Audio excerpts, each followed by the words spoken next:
Sydney's been talking about a little bit. It is to try to act without intention at all. You see? And without personal intention. Without intention for personal gain. Another thing, since many of you have been trained in Buddhism, I wanted to mention that in Buddhism there's a very interesting sort of approach to dealing with the problem of karma, which is karma as a problem, as an imprisoning thing, coming from intention, coming from personal intention, and that solution, the Mahayana Buddhist solution, is to no longer have personal intention at all but by extending your sense of self to all beings. This is called bodhicitta. The wish, you could say, the chitta, the mindset, which is a kind of an intention actually, to help all beings. See? So it's not personal intention, it's a special kind of an intention, you could say. It's an intention to try to help all others, but it's not, so it's no longer a personal intention either. So that too you get out of karma. So in the Buddhist tradition they say that all actions done by somebody who has that bodhicitta also do not create karma. They're merit-making, only merit-making. So, that's a long answer to your long question. Just to follow up on that, the minute you say merit-making, yeah. Isn't that going to be attaching yourself to intention again? Yeah, no, it's nice. That's a nice point. There's a part of the so-called bodhisattva's way of life is called transfer of merit. Parinama in Sanskrit. Transfer of merit. So every time that you do something good, again with that kind of like general intention to be helping all other beings, the bodhisattva also, at least in some part of his or her mind, is also saying, and I dedicate any goodness that comes from this to all beings, giving it away, constantly giving it away. So there's no longer any personal kind of like hope or intention for any personal kind of reward.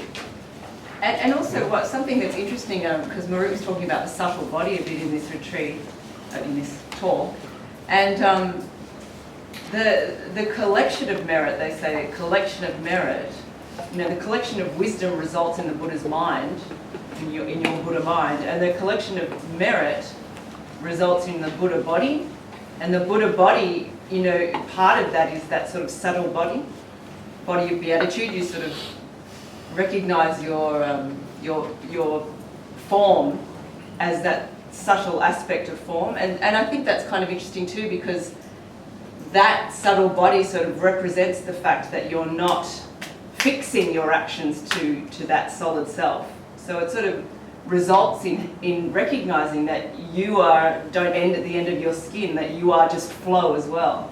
So the bodhisattva motivation is kind of galactic and energetic, because you recognize that you're not this solid, self-standing individual in this tiny part of space, that you kind of have the identification with everything, with the flow of the universe.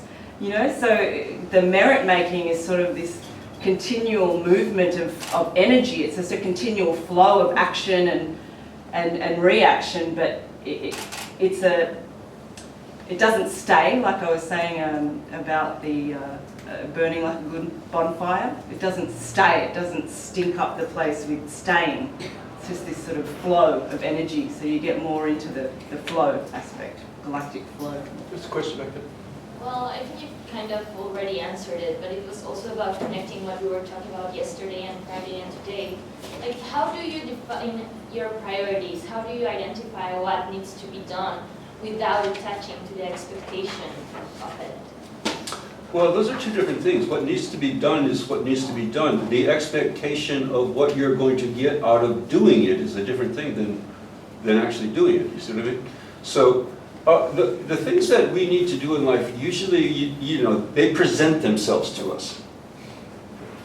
You get pregnant, you have a kid, you got to take care of the kid. You get a bill in the mail, you got to pay the bill. these things kind of like, you don't have to like work at figuring out like what you need to do. But then how do you do when you need to make a choice, or when you can make a choice? Yeah, well, people ask me this a lot in a lot of different sort of forms, you know, like, what should I do? I have, you know, I live in Singapore, but I got a job offer, you know, in Hong Kong. What should I? Should I move to Hong Kong or should I stay in Singapore? You know, and how the hell do I know?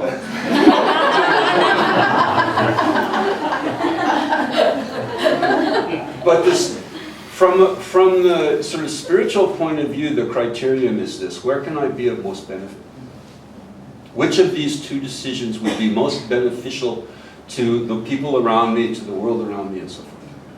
That's the spiritual answer. Like, you know, whether it's good for making more money there, you know, who knows?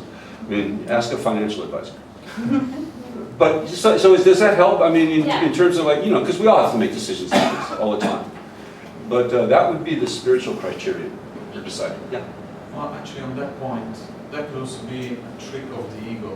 Hmm. Which one? Where can I be of most benefit? Yeah. Or I'll do this because this is of most benefit. Yeah. The intention might not be there. Yeah. It's because it looks good or is. Yeah. I think this would give me happiness. Yeah. So, you know, it's back to intention again. Like, you know, try to be as honest as possible with your intention. So, yeah, of course, I mean, the ego gets involved in pretty much everything, doesn't it? It infects pretty much everything. So it's hard to, you know, kind of make decisions like that on a pure basis for, you know, what's good for others purely.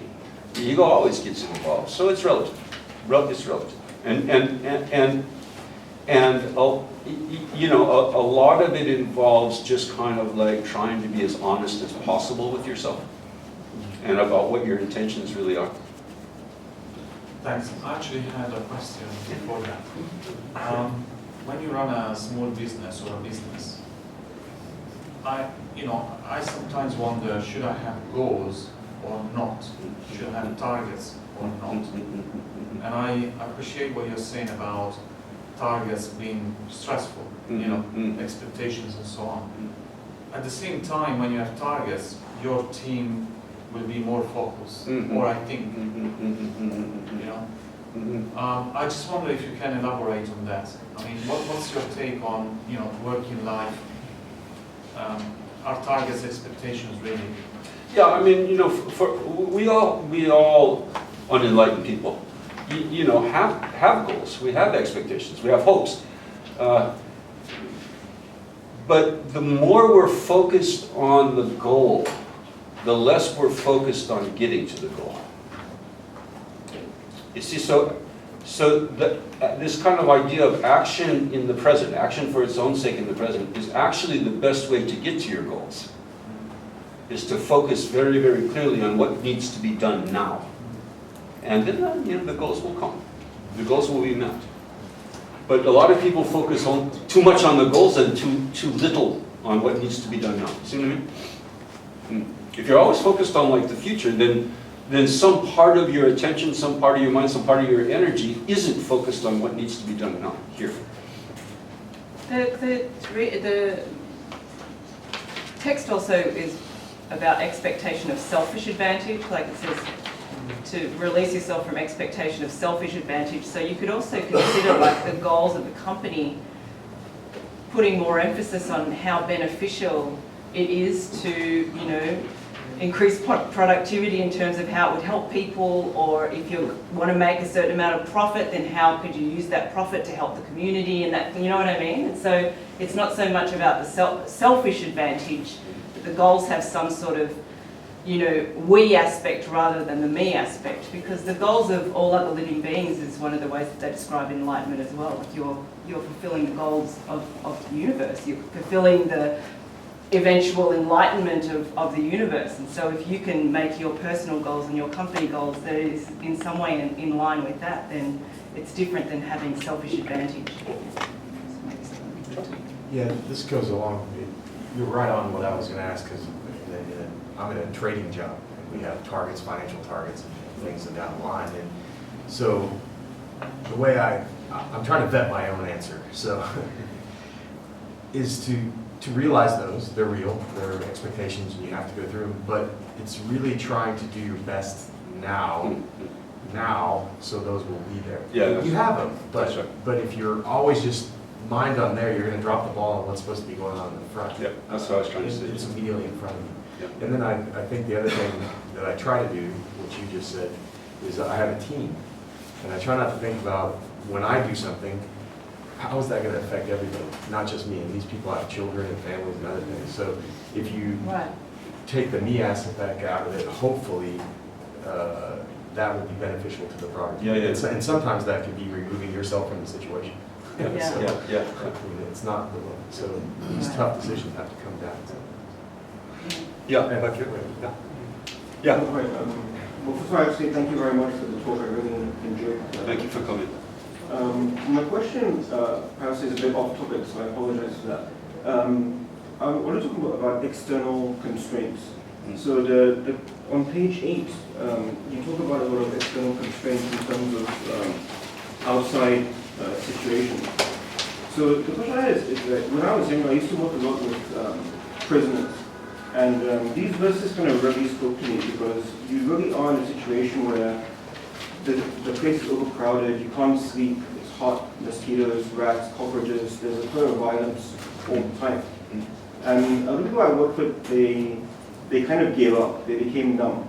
And as you said, it's kind of like there was really nothing they could do because your trial dates are always moving, it's a sort of Kafkaesque situation. So, but I guess when you talk about acting without hope and acting without expectation, that isn't the situation you're talking about because really they had no sort of vision for the future. So I don't know if you have maybe any practical advice or maybe any literature you could point towards that maybe next time I'm in that situation I could maybe pass on some things that they could do to sort of alleviate their situation. Well, I think that maybe they're in an ideal situation to do what these texts are suggesting that we all try to do, and that is to try to focus on what's possible and good in the present. What are the possibilities in the present? So yeah, there are plenty of constraints, obviously, for people in a situation like you're talking about. But is there anything? Is there any opportunity? Is there any door that is opening because so many others have shut in the situation that they're in? So, I've heard stories. I haven't worked with prisoners much, ever, really, well, once. But I've heard stories of people in prison taking advantage of the time that they have in prison to study, to do yoga, to develop themselves and so forth in a kind of a situation where there's a lot of time, a lot of free time. And, well, how can I make use of this? So every situation is like that. Every situation, no matter how seeming horrendous and so forth, always has the possibility for taking advantage of some kind of positive thing that situation offers as well. I think there is a Buddhist teacher called Fleet Mall who was in prison himself for I think 7 years or 11 years, something like that. And he's written quite a lot about what he went through, similar sort of situation, and how he overcame not the physical problems, but the mental frictions that he went through. And now he was able to come out of the system sane, as he puts it, without losing his mind. So, Oh, that's great. Maybe I'll get some details from you later. Thank you. Yeah, good.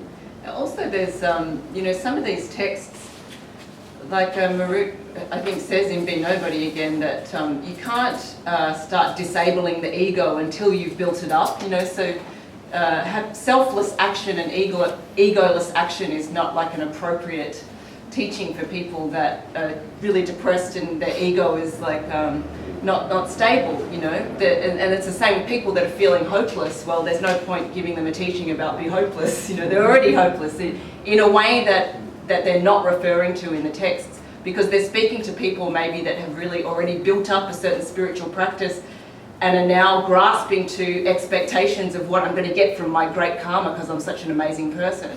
So if you're walking around after your practice thinking, oh my God, I'm a bodhisattva and you're not, and I'm doing great things in the world and you're not, then you need the teachings to say, well, okay, let's wheel back on the ego now and have some humility teachings and selflessness teachings and so on. So, you know, all of these teachings, there's appropriate ones for people in particular situations, and for people that are feeling hopeless, well, there's appropriate teachings for them and practices for them, for us, I should say, it's not just them.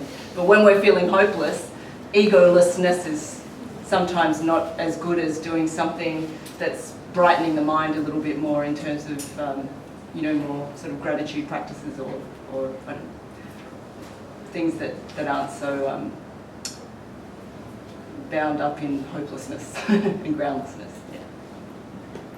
Yeah. I have a question. Oh. So basically, they say that you need consciousness and you need language in order to learn wisdom, right? Because you can't do it in your cat or plant.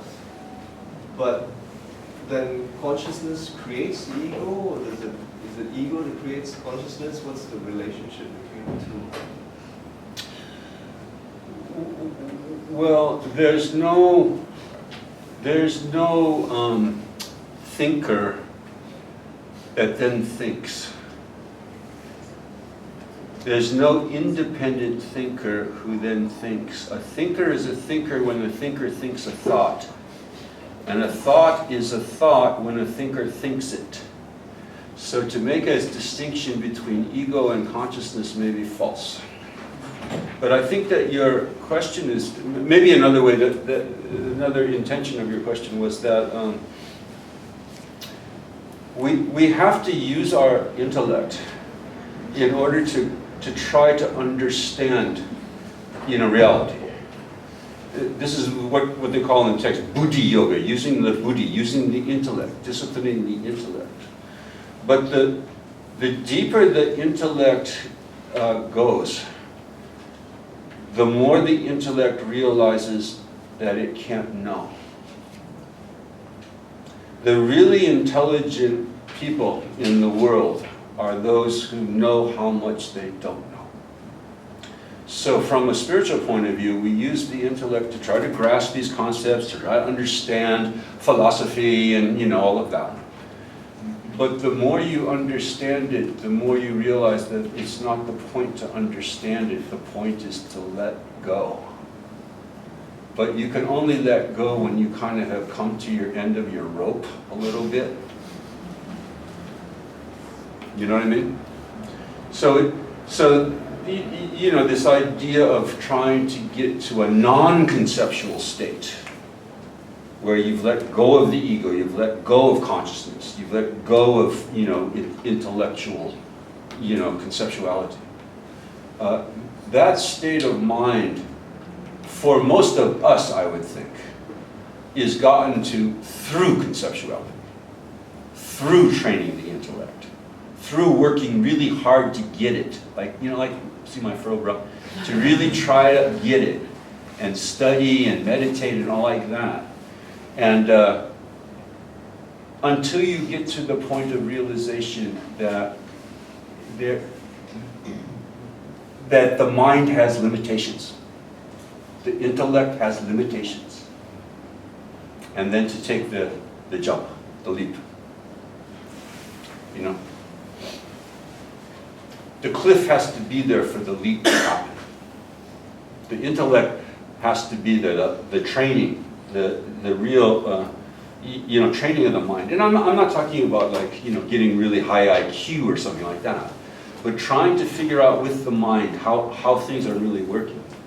That training, the ultimate end of that training is to sort of achieve a humility about what the mind actually is capable of. The intellectual mind, the rational mind. And then make that leap into the non-conceptual. Yeah. This is what's called jnana yoga in the Bhagavad Gita, the yoga of wisdom. And there's, you know, they always say there's two forms of wisdom. Conceptual wisdom, that's the wisdom of, you know, using the intellect, and the non-conceptual wisdom of letting the intellect go. Yeah. Is that kind of what you were asking at all? Or did I just make all that up? So we get from intellectualizing into what? Intuition? No. Well, sort of. You know, the non-conceptual state can't be conceptualized. Yeah. Pure consciousness, sometimes they call it pure consciousness. Primordial mind. Primordial mind. You know, we talk about consciousness, you were talking about consciousness, but consciousness is always consciousness of something. Okay? Ordinary consciousness. Consciousness of something. I'm conscious that I'm having this feeling, or I'm conscious of this or that. Pure consciousness is not consciousness of something, but consciousness itself. Which, you know, is kind of indescribable.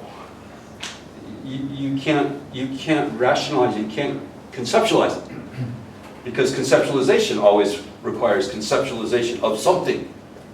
Consciousness of something. So what's pure consciousness? Well, you can't even think it. That's the point. That's kind of the point.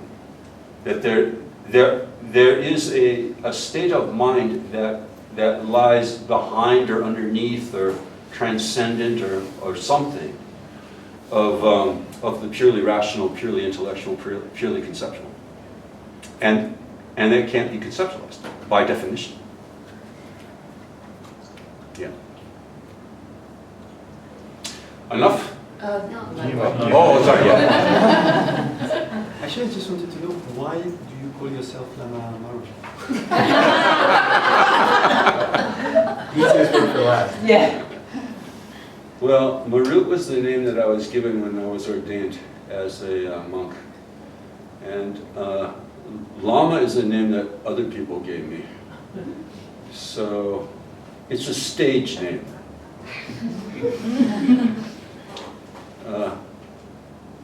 It's a professional name. I'm Lama Marut when I sit here and, you know, teach spiritual stuff. When we're at home, I'm not Lama Marut. You don't even want to know what his name is. No, but he's Brian, you know, to my friends, to my families, I'm Brian. You know, these are just names, right? We all adopt different roles in different contexts. And sometimes those different roles are given different names. You know, you can call me Dr. Smith if you'd like. Because I'm PhD. So like when I'm in an academic context, then Dr. Smith, and, you know, like we're all like that. Yeah. And actually, you know, when he gave back his robes, there was a discussion of like, you know, because he didn't really want to use that name anymore, you know, but everybody knows him as that. And so, you know, there was actually discussions of like, can I give away the name too? And, you know, and then people sort of asked if you could keep it, and so that they could keep their marketing, and, you know, I mean, there's all different things going into it, and so, yeah, the stage name remained. Spiritual business decision. Branding. But, you know, if you don't like it, that's fine. My given name is Brian Smith, and if you'd like to call me that, that's fine. It doesn't matter. Lama just means spiritual teacher. Lama is a Tibetan translation of guru, and guru just means kind of a spiritual teacher. That's all. And then people got like all screwed up about gurus and lamas and all. They transference and projection and all of that. It just means it's just a title of a role, really. Yeah. It's not a description of a being.